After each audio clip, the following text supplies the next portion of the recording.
11 मई 1998 को दोपहर के 3:45 पर एक धमाका होता है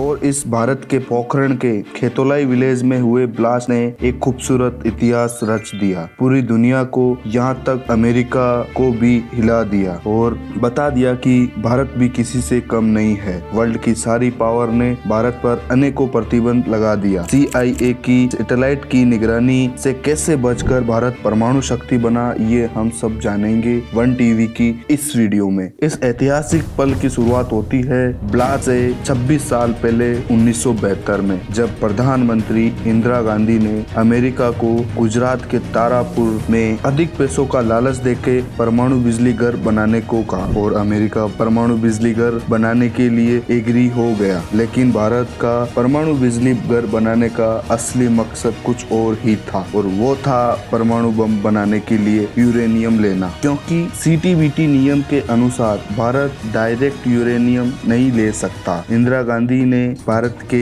महान वैज्ञानिक को परमाणु बम बनाने की जिम्मेदारी दे दी और इस परीक्षण को नाम दिया स्माइलिंग बुद्धा। लेकिन 1974 का परीक्षण नाकामयाब रहा। इसका कारण था जो यूरेनियम हमें अमेरिका परमाणु बिजली घर के लिए देता था वो 20% इंक्रीज था, लेकिन परमाणु बम में 80% यूरेनियम इंक्रीज होता है। उसके बाद ये खबर अमेरिका को भी पता लग गई। उसके बाद भारत में एक के बाद एक सरकारें आई और गई, लेकिन 10 मार्च 1998 में अटल बिहारी वाजपेयी की सरकार की एंट्री होती है और अटल बिहारी वाजपेयी ने देश के सामने ये घोषणा कर दी, देश की सुरक्षा के मामले में कोई भी कमी नहीं रहेगी, वो परमाणु टेस्ट ही क्यों ना हो, चाहे तरीका कुछ भी हो। जब भारत पर CTBT पर साइन करने का दबाव बनता ही जा रहा था, अगर भारत CTBT यानी कॉम्प्रिहेंसिव बैंड ट्रीटी पर साइन कर देता तो उसे शायद ही न्यूक्लियर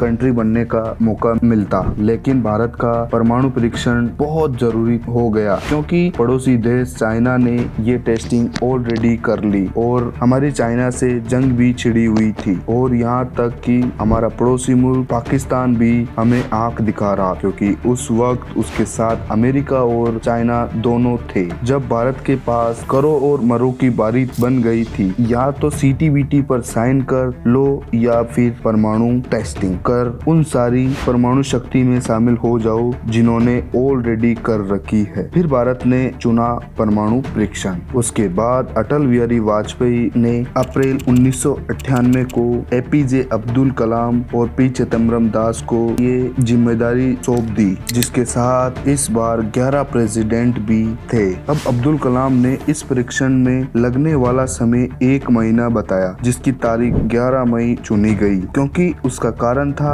उन दोनों वैज्ञानिकों में से एक वैज्ञानिक P चिदम्बरम दास थे, जिनकी बेटी की शादी उस टाइम थी। इस ऑपरेशन को सक्सेसफुल बनाने के लिए फिर एक बार राजस्थान के पोखरण को ही चुना था। पोखरण की रेतीली जमीन का क्षेत्रफल बहुत अधिक है। उसके अलावा वहाँ की रेतीली जमीन का टेम्परेचर इतना हाई रहता है कि परीक्षण से उत्पन्न होने वाले वायरस को उत्पन्न होते ही खत्म देती है। लेकिन उस टाइम प्याज ने भी बहुत अच्छी भूमिका निभाई, क्योंकि प्याज परमाणु से उत्पन्न होने वाले रेडिएशन को सोख लेता है। अब भारत ने इस ऑपरेशन को शुरू कर दिया, लेकिन भारत के लिए सबसे बड़ी चुनौती थी CIA, जिसको ये भनक लग गई कि भारत परमाणु टेस्टिंग करने वाला है। अब CIA ने पोखरण पर सैटेलाइट से निगरानी रखना शुरू कर दिया, क्योंकि अमेरिका कभी ये नहीं चाहता था कि भारत परमाणु शक्ति बने या फिर उनकी बराबरी करे। इस कारण उसने 4 सैटेलाइट को पहरेदारी में लगा दिया, पर भारत ने इस ऑपरेशन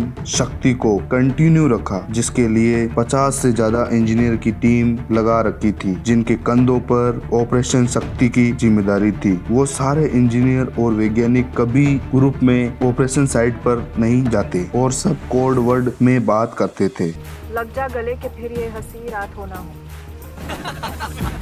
यहाँ तक कि उनकी ड्रेस कोड भी आर्मी की होती थी और वो सब अपना काम नाइट में ही करते थे। जब CIA की सैटेलाइट वहाँ से गुजरती तो वो काम को रोक कर होने वाली गतिविधियों को नॉर्मल कर देते थे, जैसे बिछने वाले सेंसर के वायर गाड़ कर वापस मिट्टी को पहले जैसे करना और जिस कुएं को खोदा गया उससे निकलने वाली रेत से आर्टिफिशियल टीला बनाना, और जब सैटेलाइट आती तो गड्ढे को घास फूस से ढका दिया जाता था। और आखिरकार वो दिन आ ही गया जब परमाणु बम को मुंबई से पोखरण लाना था, और इन परमाणु बम का कोड नेम था कैंटीन स्टोर, जो मुंबई की भूमिगत वॉल्ट में रखे गए थे, जिनको 80 के दशक में बनाया गया और विश्वकर्मा पूजा के दिन ही उनको खोला जाता था, जब इस बमों को बिना सिक्योरिटी गार्ड को बताए वहां से लाके आना था। और उन गार्ड को बताया गया कि कुछ खास उपकरणों को दक्षिण में ले जाया जाएगा। उसके बाद रात को ट्रकों का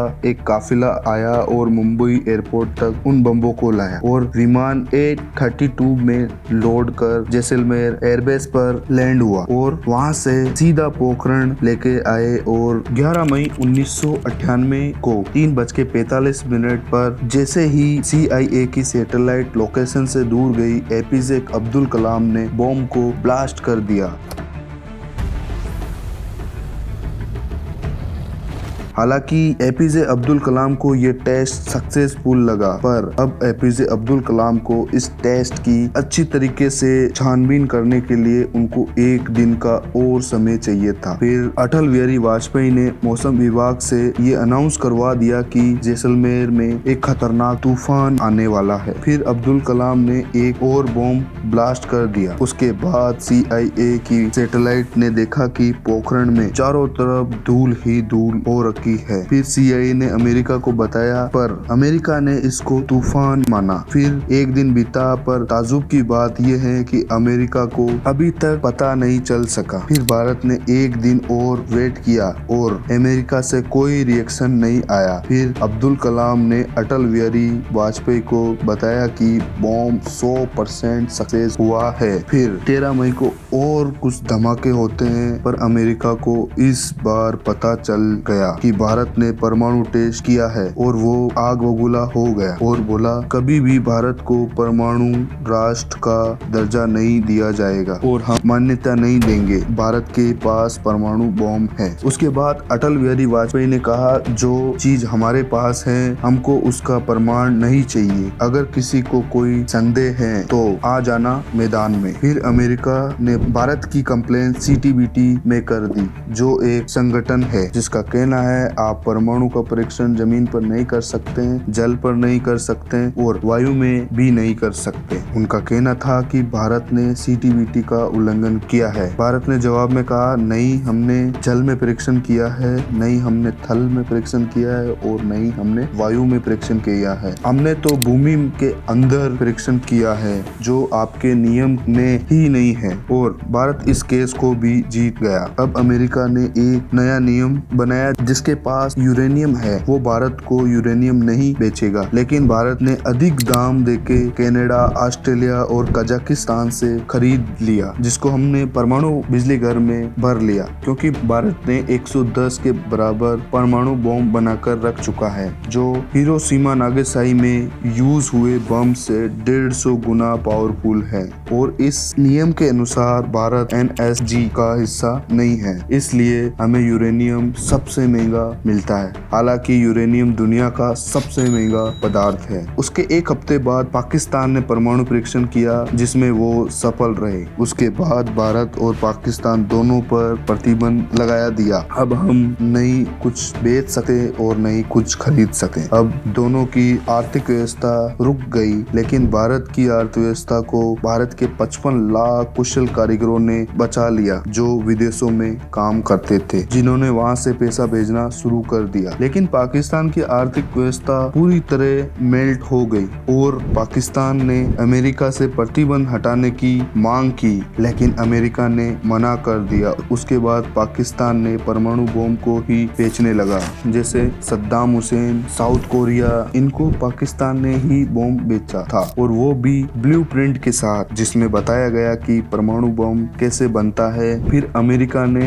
इस पाकिस्तान की हरकत को देखते हुए पाकिस्तान से प्रतिबंध हटा दिया और बाद में मजबूरन भारत का भी प्रतिबंध हटाना पड़ा। लेकिन अब हमारे पास किसी चीज की कमी नहीं है, बस हम जातिवाद पर लड़ना बंद कर दे और ये पार्टी वो पार्टी ये अगर खत्म हो जाए तो वाकई में हमारे देश के नेताओं को विकास करना उनकी मजबूरी बन जाएगी। मुझे उम्मीद है कि आपको हमारे असली हीरो की कामयाबी पसंद आई होगी और विश्वास है कि आप इस वीडियो को लाइक व चैनल को सब्सक्राइब करके मुझे सपोर्ट करोगे। फिर मिलेंगे दोस्त एक अच्छी वीडियो में।